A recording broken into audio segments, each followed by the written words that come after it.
ಎಲ್ರಿಗೂ ನಮಸ್ಕಾರ. Welcome back to my channel. ನಾನು ಪೂಜಾ. ಇವತ್ತು ಗುರುವಾರ ಮಧ್ಯಾಹ್ನದಿಂದ ವ್ಲಾಗ್ನ ಸ್ಟಾರ್ಟ್ ಮಾಡ್ತಾ ಇದ್ದೀನಿ.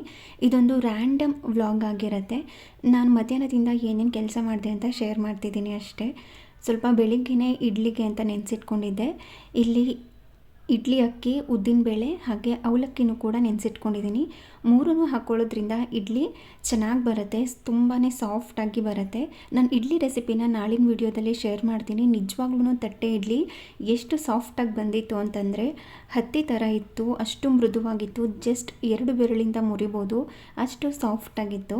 ಏನೇನು ನೆನೆಸಿಟ್ಕೊಂಡಿದ್ದೀನಿ ಅಂತಂದರೆ, ಯಾವುದಾದ್ರೂ ಒಂದು ಗ್ಲಾಸ್ನ ಅಳತೆ ಮಾಡಿಕೊಂಡು 4 ಗ್ಲಾಸ್ನಷ್ಟು ಇಡ್ಲಿ ಅಕ್ಕಿನ ಹಾಕ್ಕೊಂಡಿದ್ದೀನಿ.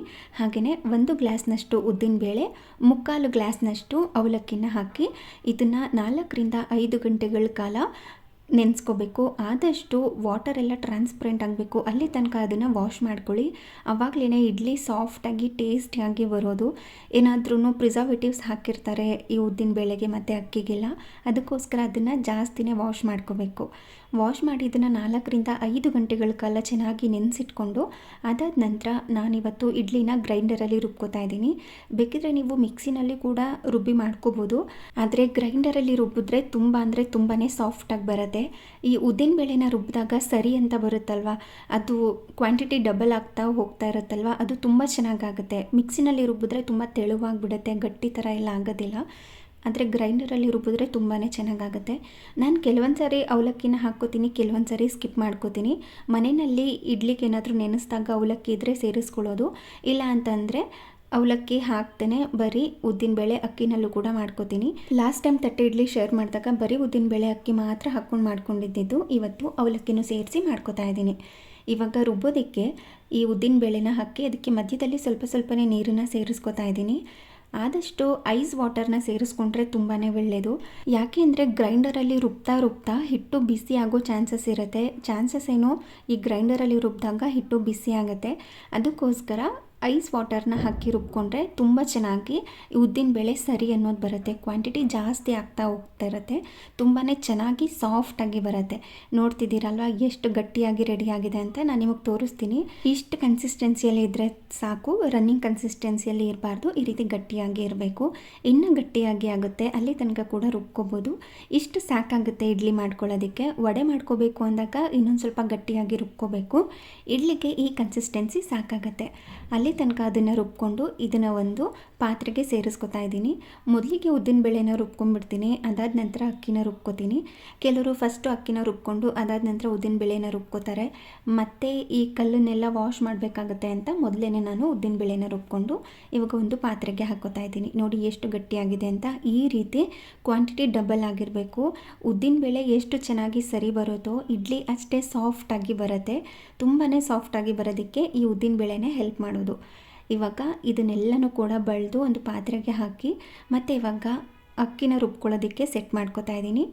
ಈ ಉದ್ದಿನಬೇಳೆ ರುಬ್ಬಿರ್ತೀವಲ್ವ, ಅದಕ್ಕೆ ಒಂದು ಲಿಡ್ಡನ್ನು ಕ್ಲೋಸ್ ಮಾಡಬೇಕು. ಇಲ್ಲ ಅಂತಂದರೆ ಉದ್ದಿನಬೇಳೆ ರುಬ್ಬಿದಾಗ ಸರಿ ಅನ್ನೋದು ಬಂದಿರುತ್ತಲ್ವ, ಅದೆಲ್ಲ ಹೋಗ್ಬಿಟ್ರೆ ಸಾಫ್ಟಾಗಿ ಬರೋದಿಲ್ಲ ಇಡ್ಲಿ. ಅದಕ್ಕೋಸ್ಕರ ಒಂದು ಲಿಡ್ಡನ್ನು ಕ್ಲೋಸ್ ಮಾಡಿ ಅಕ್ಕಿ ರುಬ್ಕೊಳ್ಳೋದಕ್ಕೆ ರೆಡಿ ಮಾಡ್ಕೊಂಡಿದ್ದೀನಿ. ಇದಕ್ಕೂ ಕೂಡ ಐಸ್ ವಾಟರ್ನೇ ಹಾಕ್ಕೋತಾ ಇದ್ದೀನಿ. ಐಸ್ ವಾಟರ್ನ ಹಾಕಿ ನಿಮಗೆ ಈ ಅಕ್ಕಿ ತರಿಯಾಗಿಯೂ ಕೂಡ ರುಬ್ಕೋಬೋದು, ಇಲ್ಲ ಸ್ಮೂತಾಗಿಯೂ ಕೂಡ ರುಬ್ಕೋಬೋದು. ಕೆಲವ್ರಿಗೆ ರವೆ ಥರ ಇದ್ದರೆ ಇಡ್ಲಿ ಇಷ್ಟ ಆಗುತ್ತೆ. ಕೆಲವ್ರಿಗೆ ತುಂಬಾ ಸಾಫ್ಟಾಗಿರಬೇಕು ಇಡ್ಲಿ ಅಂತ ಅಂದರೆ ಫುಲ್ ನುಣ್ಣಗೆ ರುಬ್ಕೋಬೇಕಾಗತ್ತೆ. ನಿಮಗೆ ಹೇಗೆ ಬೇಕೋ ಆ ರೀತಿ ರುಬ್ಕೋಬೋದು. ನಾನಿವತ್ತು ತುಂಬ ತರಿಯಾಗಿಯೂ ಕೂಡ ಇಲ್ಲ, ತೀರಾ ನುಣ್ಣಗೂ ಕೂಡ ಇಲ್ಲ, ಮೀಡಿಯಮ್ ಆಗಿ ಇರೋ ಥರ ರುಬ್ಕೊಂಡಿದ್ದೀನಿ. ಉದ್ದಿನಬೇಳೆನ ರುಬ್ಬಿ ಒಂದು ಪಾತ್ರೆಗೆ ಹಾಕ್ಕೊಂಡಿದ್ವಿ ಅಲ್ವಾ, ಅದೇ ಪಾತ್ರೆಗೆ ರುಬ್ಬಿರುವಂಥ ಅಕ್ಕಿನೂ ಕೂಡ ಹಾಕಿ ನಂತರ ಈ ಹಂತದಲ್ಲೇ ಉಪ್ಪನ್ನ ಹಾಕ್ಕೊಂಬಿಡಬೇಕು. ಆವಾಗಲೇ ಈ ಇಡ್ಲಿ ಹಿಟ್ಟು ಚೆನ್ನಾಗಿ ಉಬ್ಬಿ ಬರುತ್ತೆ. ಹಾಗೆಯೇ ಕೈಯಿಂದನೇ ಮಿಕ್ಸ್ ಮಾಡಿಕೊಂಡ್ರೆ ತುಂಬಾ ಒಳ್ಳೆಯದು. ಸ್ಪೂನಿಂದ ಅಥವಾ ಸೌಟಿಂದ ಮಿಕ್ಸ್ ಮಾಡಿಕೊಂಡ್ರೆ ಚೆನ್ನಾಗಿ ಹೊಂದ್ಕೊಳ್ಳೋದಿಲ್ಲ. ಅದಕ್ಕೋಸ್ಕರ ಕೈಯಿಂದನೇ ಚೆನ್ನಾಗಿ ಇದನ್ನು ಮಿಕ್ಸ್ ಮಾಡಿಕೊಂಡು ಒಂದು ಲಿಡ್ಡನ್ನು ಕ್ಲೋಸ್ ಮಾಡಿ ಅದ್ರ ಮೇಲೆ ವೆಯ್ಟಾಗಿರುವಂಥದ್ದನ್ನು ಏನಾದ್ರೂ ಇಡ್ತಾ ಇದ್ದೀನಿ, ಗಾಳಿ ಎಲ್ಲ ಒಳಗಡೆ ಹೋಗಬಾರ್ದು ಅಂತ. ಈ ರೀತಿ ಇಟ್ಕೊಂಡ್ರೆ ತುಂಬ ಚೆನ್ನಾಗಿ ಇಡ್ಲಿ ಹಿಟ್ಟು ಫರ್ಮೆಂಟೇಷನ್ ಆಗುತ್ತೆ ಅಂತ ಈ ರೀತಿ ಇಟ್ಕೋತೀನಿ. ದೋಸೆ ಹಿಟ್ಟಾಗಿರ್ಬೋದು, ಇಡ್ಲಿ ಹಿಟ್ಟಾಗಿರ್ಬೋದು, ಇದೇ ಥರನೇ ಮಾಡ್ಕೋತೀನಿ. ಅಂದರೆ ವೆಯ್ಟಾಗಿರುವಂಥದ್ದನ್ನು ಅದ್ರ ಮೇಲೆ ಏನಾದರೂ ಇಟ್ಟರೆ ತುಂಬ ಚೆನ್ನಾಗಿ ಉಬ್ಬಿ ಬರುತ್ತೆ ಅಂತ. ಹಾಗೆಯೇ ಗ್ರೈಂಡರಲ್ಲಿ ರುಬ್ಕೊಳ್ಳೋದು ಎಷ್ಟು ಈಸಿನೋ ಅದನ್ನು ಕ್ಲೀನ್ ಮಾಡ್ಕೊಳ್ಳೋದು ಕೂಡ ಅಷ್ಟೇ ಕಷ್ಟ. ಈ ಥರ ಎಲ್ಲ ಕಲ್ಲು ಗಿಲ್ಲೆಲ್ಲನೂ ಕ್ಲೀನ್ ಮಾಡಬೇಕು, ಅದೇ ಸ್ವಲ್ಪ ಜಾಸ್ತಿ ಕೆಲಸ ಅನಿಸುತ್ತೆ. ಬೆಳಿಗ್ಗೆಯಿಂದ ಯಾಕೋ ಸಿಕ್ಕಾಪಟ್ಟೆ ತಲೆ ನೋವ್ತಾ ಇತ್ತು, ಏನು ಕೆಲಸ ಮಾಡೋದಕ್ಕೂ ಕೂಡ ಆಗ್ತಾ ಇರಲಿಲ್ಲ. ಅದಕ್ಕೆ ಇವತ್ತು ಪೂಜೆ, ಮನೆ ಕ್ಲೀನಿಂಗ್ ಏನೂ ಮಾಡಿಲ್ಲ. ಎಷ್ಟು ಮೂಡಿ ಆಗೋಗಿದ್ದೆ ಅಂತ ಅಂದರೆ ಬೆಳಗ್ಗೆ ಬ್ರೇಕ್ಫಾಸ್ಟ್ ಮಾಡೋಕ್ಕೂ ಕೂಡ ಆಗ್ತಾ ಇರಲಿಲ್ಲ, ಅಷ್ಟು ತಲೆ ನೋವ್ತಾ ಇತ್ತು. ಅದಕ್ಕೆ ಸಿಂಪಲ್ಲಾಗಿ ಉಪ್ಪಿಟ್ಟು ಮಾಡ್ಕೊಂಡಿದ್ದೆ. ಹಾಗೆ ಮಧ್ಯಾಹ್ನ ಹೊರಗಡೆಯಿಂದ ಬರ್ಗರ್ನ ತರಿಸ್ಕೊಂಡಿದ್ವಿ. ಬರ್ಗರ್ನ ತರಿಸಿದಾಗ ಜೊತೆಯಲ್ಲಿ ಕೂಲ್ ಡ್ರಿಂಕ್ಸ್ ಕೂಡ ತರಿಸ್ಕೊಂಡಿರ್ತೀವಿ. ಅದನ್ನು ಈ ಥರ ಬಾಟಲ್ಸ್ನಲ್ಲಿ ಕೊಟ್ಟಿರ್ತಾರೆ. ನನಗೆ ಸಿಕ್ಕಾಪಟ್ಟೆ ಇಷ್ಟ ಆಗುತ್ತೆ ಈ ಥರ ಬಾಟಲ್ಸ್ನೆಲ್ಲ ನೋಡಿದಾಗ. ಇದು ಗ್ಲಾಸ್ ಅಲ್ಲ, ಪ್ಲಾಸ್ಟಿಕ್, ಬಟ್ ಇದು ರೀಯೂಸಬಲ್ ಇರುತ್ತೆ. ಏನಾದ್ರೂ ಮಜ್ಜಿಗೆ ಹಾಕ್ಕೊಳ್ಳೋದಕ್ಕೆ ಅಥವಾ ಏನಾದರೂ ಕೋಲ್ಡ್ ಕಾಫಿ ಮಾಡಿ ಇದರೊಳಗಡೆ ಹಾಕಿ ಫ್ರಿಜ್ನಲ್ಲೆಲ್ಲ ಇಟ್ಕೊಳ್ಳೋದಕ್ಕೆ ಲಿಡ್ ಎಲ್ಲ ಇದೆ ಅಲ್ವಾ, ನನಗೆ ತುಂಬ ಖುಷಿ ಆಗುತ್ತೆ.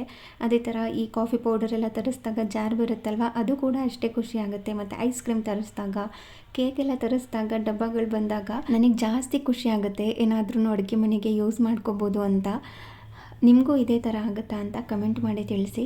ಹಾಗೆ ಇಲ್ಲಿ ಸ್ನ್ಯಾಕ್ಸ್ಗೋಸ್ಕರ ಮಸಾಲ ಕಡಲೆ ಬೀಜನ ಮಾಡ್ಕೋತಾ ಇದ್ದೀನಿ. ಯಾವುದೇ ಥರ ಎಣ್ಣೆನ ಬಳಸ್ದೇ ಮಾಡಿರೋವಂಥ ಮಸಾಲ ಕಡಲೆ ಬೀಜ ಇದು. ನಮ್ಮನೆಯಲ್ಲಿ ಎಲ್ಲರಿಗೂ ಕೂಡ ತುಂಬಾ ಇಷ್ಟ ಆಗುತ್ತೆ. ಒಂದು ಪ್ಯಾನ್ಗೆ ಕಡಲೆ ಬೀಜನ ಹಾಕಿ ಸಿಮ್ನಲ್ಲಿ ಇಟ್ಕೊಂಡಿದ್ದೀನಿ. ಹಾಗೆ ಇನ್ನೊಂದು ಚಿಕ್ಕ ಬೌಲ್ಗೆ ಸ್ವಲ್ಪ ಸಾಂಬಾರು ಪುಡಿ, ರುಚಿಗೆ ತಕ್ಕಷ್ಟು ಉಪ್ಪು, ಸ್ವಲ್ಪ ನೀರನ್ನು ಹಾಕಿ 1 ಗಂಟೆ ಇಲ್ದಂಗೆ ಇದನ್ನು ಮಿಕ್ಸ್ ಮಾಡ್ಕೊಳ್ಳೋದು. ನಂತರ ಇದನ್ನು ಅಂದರೆ ಕಡಲೆ ಬೀಜನ ಚೆನ್ನಾಗಿ ಡ್ರೈ ರೋಸ್ಟ್ ಮಾಡ್ಕೋಬೇಕು. ಅದ್ರ ಮೇಲೆ ಬ್ಲ್ಯಾಕ್ ಡಾಟ್ಸ್ ಎಲ್ಲ ಬಂದಿರುತ್ತಲ್ವ, ಅಲ್ಲಿ ತನಕ ಅದನ್ನು ಡ್ರೈ ರೋಸ್ಟ್ ಮಾಡಿಕೊಂಡು ಈ ಮಿಕ್ಸ್ ಮಾಡಿ ಇಟ್ಕೊಂಡಿರುವಂಥ ಮಸಾಲೆನ ಇದರೊಳಗಡೆ ಹಾಕಿ ಜಾಸ್ತಿ ಹೊತ್ತು ಕೈ ಆಡಿಸ್ತಾನೆ ಇರಬಾರ್ದು. 1-2 ಸತಿ ಇದನ್ನು ಮಿಕ್ಸ್ ಮಾಡಿಕೊಂಡ್ರೆ ಸಾಕಾಗತ್ತೆ. ನಂತರ ಅದನ್ನು ಮೀಡಿಯಮ್ ಫ್ಲೇಮ್ನಲ್ಲೇ ಇಟ್ಕೊಂಡು ಅದು ಕಂಪ್ಲೀಟಾಗಿ ಡ್ರೈ ಆಗೋ ತನಕ ವೆಯ್ಟ್ ಮಾಡಬೇಕು. ಮಧ್ಯದಲ್ಲಿ ಈ ರೀತಿ ಮಿಕ್ಸ್ ಮಾಡ್ಕೊಳ್ಳೋದು. ಆದಷ್ಟು ಸೌಟನ್ನು ಹಾಕಬೇಡಿ. ಸೌಟ್ ಹಾಕಿ ತಿರುಗಿಸ್ತಾ ಇದ್ದರೆ ಕಡಲೆ ಬೀಜದ್ದು ಸಿಪ್ಪೆ ಎಲ್ಲ ಇರುತ್ತಲ್ವ, ಅದೆಲ್ಲ ಬಂದುಬಿಡುತ್ತೆ. ಅದಕ್ಕೋಸ್ಕರ ಈ ಸೌಟನ್ನು ಹಾಕ್ತೇನೆ ಈ ರೀತಿ ಪ್ಯಾನನ್ನೇ ಅಲ್ಲಾಡಿಸ್ತಾ ಇದ್ದರೆ ಒಂದೊಂದೇ ಬಿಡಿ ಬಿಡಿಯಾಗಿ ಕ್ರಿಸ್ಪಿಯಾಗಿ ರೆಡಿಯಾಗಿರುತ್ತೆ. ಅದನ್ನು ಸ್ವಲ್ಪ ಹೊತ್ತು ಹಾಗೆಯೇ ಪ್ಯಾನಲ್ಲಿ ಬಿಟ್ಟರೆ ಇನ್ನೂ ಕ್ರಿಸ್ಪಿಯಾಗಿ ರೆಡಿಯಾಗಿರುತ್ತೆ. ಅಷ್ಟರಲ್ಲಿ ಸೈಡಲ್ಲಿ ಹಾಲನ್ನು ಕೂಡ ಕಾಯಲಿಕ್ಕೆ ಇಟ್ಕೊಂಡಿದ್ದೆ. ಇಲ್ಲಿ ಕಾಫಿ ಮಾಡ್ಕೊಳ್ಳೋದಕ್ಕೆ ರೆಡಿ ಮಾಡ್ಕೋತಾ ಇದ್ದೀನಿ. ಯಾರೋ ಒಬ್ಬರು ಕಮೆಂಟ್ ಹಾಕಿದ್ರಿ, ನಾವು ಮಾಡೋ ಥರ ಯಾಕೆ ನೀವು ನ್ಯಾಚುರಲಾಗಿ ಕಾಫಿ ಮಾಡೋದಿಲ್ಲ ಅಂತ. ಒಬ್ಬೊಬ್ಬರಿಗೆ ಕಾಫಿ ಪೌಡರ್ ಜಾಸ್ತಿ ಬೇಕಾಗಿರುತ್ತೆ ನಮ್ಮ ಮನೆಯಲ್ಲಿ, ಒಬ್ಬರಿಗೆ ಸಕ್ಕರೆ ಕಡಿಮೆ ಬೇಕಾಗಿರುತ್ತೆ, ಒಬ್ಬರಿಗೆ ಸಕ್ಕರೆ ಜಾಸ್ತಿ ಬೇಕಾಗಿರುತ್ತೆ, ಒಬ್ಬರಿಗೆ ಕಾಫಿ ಪೌಡರ್ ಕಡಿಮೆ ಬೇಕು ಅಂದರೆ ಇನ್ನೊಬ್ಬರಿಗೆ ಸ್ಟ್ರಾಂಗಾಗಿ ಬೇಕಾಗಿರುತ್ತೆ.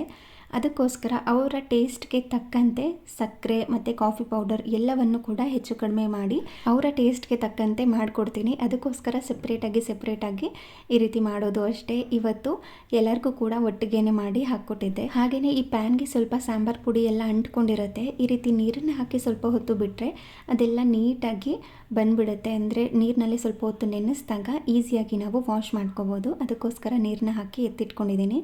ಹಾಗೆ ಕಡಲೆ ಬೀಜ ತುಂಬ ಕ್ರಿಸ್ಪಿಯಾಗಿ ರೆಡಿಯಾಗಿತ್ತು. ತುಂಬ ಅಂದರೆ ತುಂಬಾ ಟೇಸ್ಟಿಯಾಗಿರುತ್ತೆ.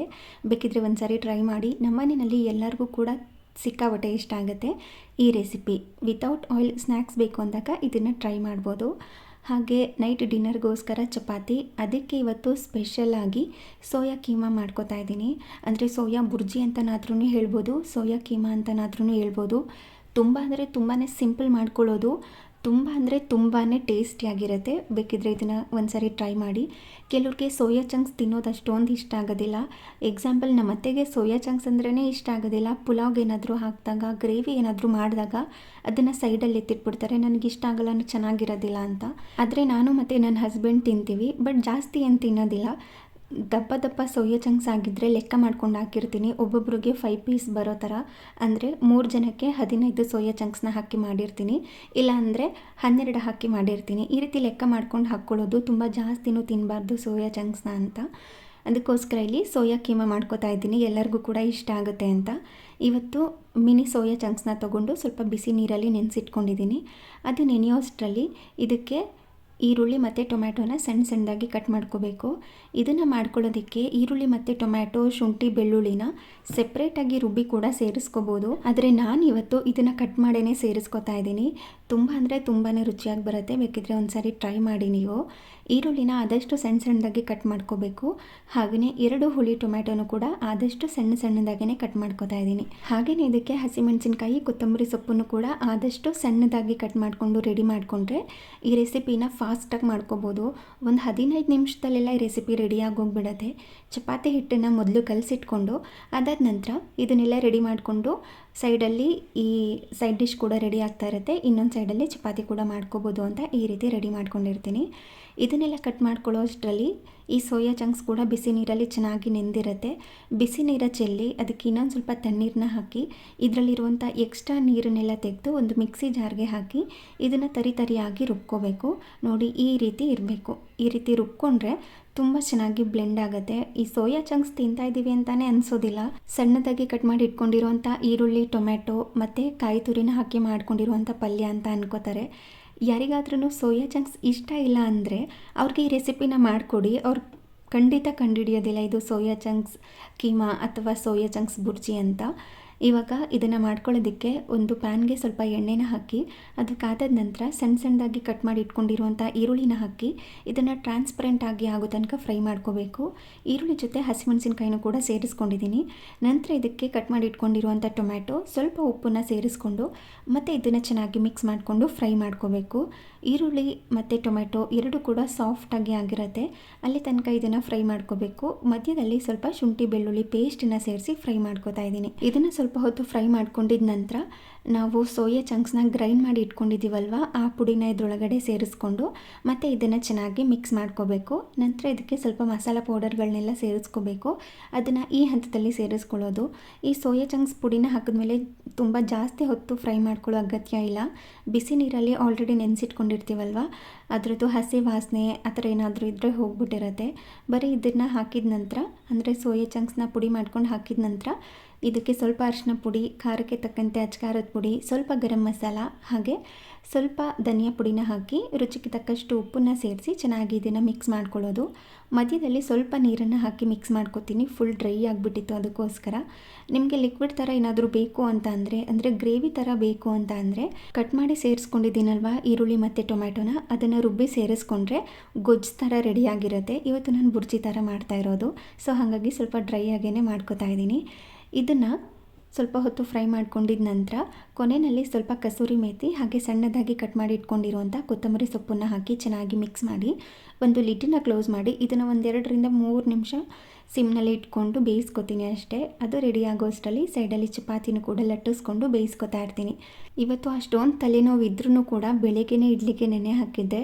ನೆನೆಸ್ಕೊಳ್ಳೋವಾಗಲೇ ಅಂದ್ಕೊಂಡಿದ್ದೆ ನಾನು ಇದನ್ನು ಗ್ರೈಂಡರಲ್ಲೇ ರುಬ್ಬಬೇಕು ಅಂತ. ಯಾಕೆಂದರೆ ಗ್ರೈಂಡರಲ್ಲಿ ರುಬ್ಬಿದ್ರೆ ಗ್ರೈಂಡರೆಲ್ಲ ತೊಗೊಂಡು ಬಂದು ಹಾಗೆಯೇ ಅದನ್ನೆಲ್ಲ ಕ್ಲೀನ್ ಮಾಡಿ ಮತ್ತೆ ರುಬ್ಬಿ ಮತ್ತೆ ಅದನ್ನೆಲ್ಲ ಕ್ಲೀನ್ ಮಾಡ್ಕೊಳ್ಳೋ ಅಷ್ಟರಲ್ಲಿ ಸ್ವಲ್ಪ ಆ್ಯಕ್ಟಿವ್ ಆಗಾದ್ರೂ ಆಗಿರ್ತೀನಿ ಅಂತ, ಇಲ್ಲಾಂದರೆ ಲೇಸಿಯಾಗಿ ಹಾಗೆಯೇ ಮಿಕ್ಸಿ ಜಾರಲ್ಲೇ ರುಬ್ಬಿಡ್ತೀನಿ ಅಂತ.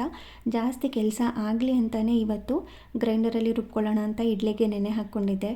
ಅದೇ ಥರ ಸ್ವಲ್ಪ ಮೈಂಡ್ ಕೂಡ ಫ್ರೆಶ್ ಆಯಿತು ಕೆಲಸ ಮಾಡಿದ ನಂತರ. ಕೆಲಸ ಸ್ಟಾರ್ಟ್ ಮಾಡೋ ತನಕ ಏನೋ ಒಂಥರ ಅನ್ನಿಸ್ತಾ ಇರುತ್ತೆ. ಒಂದು ಸಾರಿ ಹೆಂಗೋ ಮನ್ಸು ಮಾಡಿ ಕೆಲಸನ ಸ್ಟಾರ್ಟ್ ಮಾಡಿದ್ರೆ ಅದೊಂಥರ ಫ್ಲೋ ಆಗಿ ಹೋಗ್ಬಿಡುತ್ತೆ ನನಗೆ. ಒಂದು ಸಾರಿ ಕೆಲಸ ಮಾಡೋದಕ್ಕೆ ಸ್ಟಾರ್ಟ್ ಆದರೆ ಮನೆ ಕೆಲಸ ಎಲ್ಲ ಮುಗಿಸ್ಕೊಂಡ್ಬಿಡ್ತೀನಿ. ಅದೇ ಥರ ಆಯಿತು. ಇಡ್ಲಿ ರುಬ್ಬೋದಕ್ಕೆ ನಿಂತ್ಕೊಂಡೆ ನಂತರ ಹಿಂದೆಯೇ ಸ್ನ್ಯಾಕ್ಸ್ ಮತ್ತು ಕಾಫಿ ಮಾಡೋದು ಮತ್ತು ಅಡುಗೆ ಮಾಡೋದೆಲ್ಲ ಮುಗ್ದೋಯ್ತು. ಒಂದು ಸಾರಿ ಕೆಲಸ ಸ್ಟಾರ್ಟ್ ಮಾಡೋ ತನಕ ಹೆಂಗೆ ಸ್ಟಾರ್ಟ್ ಮಾಡೋದು ಅನಿಸ್ತಾ ಇರುತ್ತೆ. ಸ್ಟಾರ್ಟ್ ಮಾಡಿದ್ರೆ ಆಲ್ಮೋಸ್ಟ್ ಎಲ್ಲ ಕೆಲಸನೂ ಕೂಡ ಮುಗಿಸ್ಕೊಂಡ್ಬಿಡ್ತೀನಿ, ಆ ಥರ ನಾನು.